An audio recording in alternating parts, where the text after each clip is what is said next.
Ever wonder, hey, what would 100,000 apples look like? Yeah, me neither, but that does sound like a good video idea. Frick it. Day 1. I'm planning to breeze through this, so we loot a ruined portal, shipwreck, and ocean ruin all back to back. I find a nearby village and begin looting. I'm going to use another village for our plan, so I finish looting the first village and another shipwreck, which had some pretty good loot inside.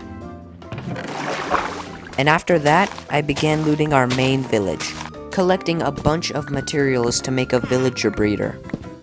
After collecting a bunch of wood, I make a box surrounding the villagers, which is where they will be breeding. Instead of getting apples from trees, I plan on using villagers to trade for apples and get them much faster. After I make some basic tools, it's already nighttime, but I continue to loot by placing beds and moving villagers into the breed. And at the end of the day, we have 6 apples by day 1. Not that bad. On day 2, the villagers turn into farmers and I begin trading what I have to get some apples. So I farm the village farms and plant them back. Then some villagers escape, so I trap them in the box and put them back. I place some composters down and wait for them to get their jobs. I have many different plans to get apples quickly, but I want to start early so I can trade as many apples as I can. I see that the villagers are trading wheat for emeralds, so I decide to go out for some items. The first thing I'm looking for is some lava, so I can exterminate villagers that don't meet my demands. Then I find a third village nearby, and I decide to steal everything from this village. And I mean everything. Place was looking abandoned after I left. I went home and placed some more jobs for the villagers and began to breed them with bread. And before I knew it, it was already nighttime again. Day 3 was our first day of actual trading and progress. I was able to get our first apples of the challenge. I traded until I had no more wheat left to trade. Then I worked on the storage system where the apples will be stored at for this challenge. I crafted some more composters and put the last villagers in the chamber. I collected the rest of the wood from the farms, which was pretty easy to get. Then I grabbed some gravel and made our first fletching table. I placed it down and began to trade with them, as it will be very useful to get emeralds from them. I planted some sugarcane and began to work on a very simple raid farm. It started by digging, then digging some more, then placing our lava, then digging some more. I dug my way out, building this farm while also trading for emeralds. Then I took a villager out of the chamber and put him in the raid farm. I went and placed some water on the corners and the farm was ready to go. So I began the long journey to the pillager outpost.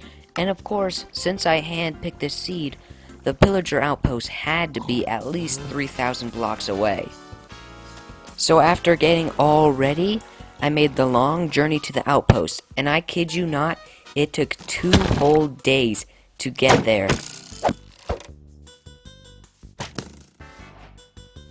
And when I got back, I started the farm, but then I realized the farm wasn't working how I thought. When I was killing the enemies weren't giving me bad omen again. Which means I had wasted a whole ton of time building this thing, and I decided to scrap the whole thing and build something later on. I began to build a string duper, duping me infinite string that I can trade with fletchers for emeralds really easy. I got everything ready and it was working perfectly. With these raids, I was able to get a lot of emeralds way faster than the raid farm ever could. And the apples were pouring in as the days went by, going back and forth from the string duper to trading with villagers. And before I knew it, 1,000 apples, baby! Let's freaking go! But it's day 14, which means I'm gonna have to grind a lot more to hit that 100k. As the villagers were restocking, I would be farming sugarcane or other crops for extra income. While having the string duper was great, the villagers just wouldn't trade fast enough for it to matter. So I needed a faster way of getting emeralds, so I decided to build yet another raid farm. This one being a lot faster than the other one. I began collecting materials, even using my lava bucket to go to the nether for some materials. After collecting all of my materials, I began to build the farm. But as I went to get more materials, I realized that I shouldn't have built the farm out of wood, as the whole thing was burning down. So I went back and began collecting stone and dirt to rebuild the farm. After I had got all the materials, I went back to build the rest of the farm. The final thing I needed was kelp, which was really easy to get. Then the farm was fully complete. The design I used is by ianxofour, and if you want to see how to build it, I will leave a link in the description. Once I was fully done, I just needed to bring a villager into the farm. So I went back and took the villager from the old raid farm and moved him into the new one. Then after that, the farm was fully complete. All I needed to do was get Bad Omen again and waste more days coming back. So after traveling for another 2 days, I got Bad Omen, and the instant I came back, the farm started to work. Flawlessly even. I was getting more emeralds than I could even imagine. Then I finally began getting lots of apples really quickly. Using the raid farm and the string duper combined, the chests were filling up left and right, and it was feeling like I was actually making some progress. One of the bad things about the farm was how easily I could die if I wasn't careful enough. But this rarely ever happened and was really easy to fix. Still working on the farms on the side, but never knowing why. Oh well. Alright, it is officially day 27, and if we check our statistics, we have 4,000 apples. That is 23 behind pace, but we'll keep on grinding.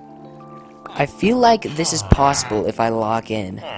The villager breeder slowly increasing, getting more and more apples each day.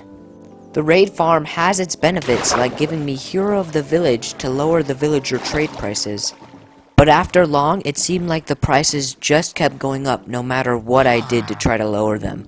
Only after I saw the price go to 3 emeralds for 4 apples is when I knew I needed to do something. And since I knew the seed, I went to the fortress to get blaze rods for the villagers. Realizing that dying wasn't worth it, I decided to get 2 blaze rods and dip out of there because I wouldn't need any more. So I left. When I got home, I made weakness potions and chose a villager to cure out. I took gold from the ruined portal for the apple, crafted the golden apple, and took half a day to infect a zombie villager. But after long enough, I cured him and waited for him to turn into a normal villager. This took a while, but was worth it. The prices dropped and I was getting apples very, very quickly. Alright, if we check my statistics, we have 5,780 apples. Not that bad. But we could do better. Back to the grind, baby. After grinding for a few days, I realized looting would be really helpful, getting me 3 times the amount of emeralds. So I decided to head into the mines for diamonds. I was in there for around 10 minutes just looking for diamonds. But eventually I found some and I decided to go back up and use that cured villager for something useful. So I went back home and made an enchantment table for my new diamond sword. But getting a cool enchantment like looting could take all day, but wait, oh, got it second try. So I bought the book and enchanted my diamond sword. Looting was definitely worth it. I grinded for one night and got over 11 stacks of emeralds. Now this is where the apples got really easy to get. With the really low prices and the stacks upon stacks of emeralds I had, I made over 2,000 apples in one day, crushing any sort of record I had before. And if we check our statistics, we have 9,000 apples. Yep, this seems doable, just have to grind. After looking around and seeing all of my villagers in one big clump, I knew I needed to fix up some of this mess. So during the night, I would move each villager one by one into another chamber. respectively sorting them out, basically. But sadly, one night was not enough to sort out all of the villagers, and after one gold jump cut, it was finished, and I could trade with them much easier. I was also too lazy to do the rest of the villagers and decided that apples were more important. I also still needed some to breed as well. It has been 10 whole days of grinding, and if we check our statistics, we have 20,000 apples. But today's gonna be very important, because today we're gonna do a test to see how much apples I can get in one day to see if it's even possible to hit 100k. So let's set a timer and begin collecting apples for the next day.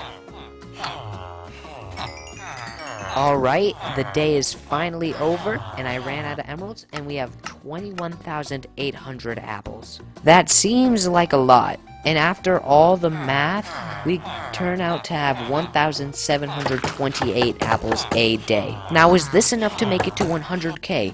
If you do the math, yes it is, but just by barely. So it looks like we're on track to win this whole thing very, very quickly. So it's back to the grind. Oh, and just in case my looting sword breaks, I'll make an iron one so I can still get the good rates. Yep. This is what I do every night, sitting here and smacking for 20 minutes, trying to get as much emeralds as I can to trade with villagers in the morning. Alright, this is kinda like a day in the life video, just trading all day, every day. I create a second string duper to get double the rates, even though I didn't really need it and I kinda hate the sound. Alright, it is day 75, and if we check our statistics, we have 50,000 apples. And if we want to win, we're gonna have to get 50,000 more in the next 25 days. But hopefully it's gonna be quick, because I'm still on pace to that 100k.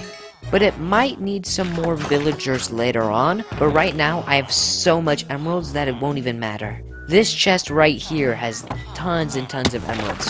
I made some more gold apples and cured 2 more villagers for decreased prices, just so they would stay locked down for the rest of the days, and I wouldn't have to worry about it in the future. Then I needed to get more villagers, so I made this little villager chamber, and I'm going to feed them bread every 5 minutes to maximize villagers. After storing 50,000 apples in chests, the storage has become a bit of a problem, so instead of storing them, I'm gonna be throwing them into lava, and we'll just go off the statistics tab. I know that having them would be good, but I just can't get enough storage for all this, man. Alright, it is day 80, and we have 57,000 apples. Luckily, the villager breeder has been making more, so I've been getting more apples each day, but we're still gonna need to keep grinding. I made an enchanted stone sword with looting and mending so I wouldn't have to make any more, and still get those emeralds. Final 10 days, it is day 90, and if we check the statistics, we have 79,000 apples. I have gotten more apples in the past 10 days than I have in my entire Minecraft career, dude. What the frick, bro? What? These villagers be working overdrive, bro. Oh my goodness. Day 95. 5 days left, and we have 90,000 apples. For this whole challenge, up until the last 10 days, I thought it would be impossible, that you could not get 100,000 apples in 100 days, dude. Even after I wasted time building bad farms and traveling across the world, it still is doable. After all the pain, the boringness, and the grinding, it's all come down to this. And on the night of 99, I completed the final trade with the villagers. They wouldn't restock, so that was my last chance. I checked all the villagers a second time. I head into statistics. Click items. And yes, dude, let's go!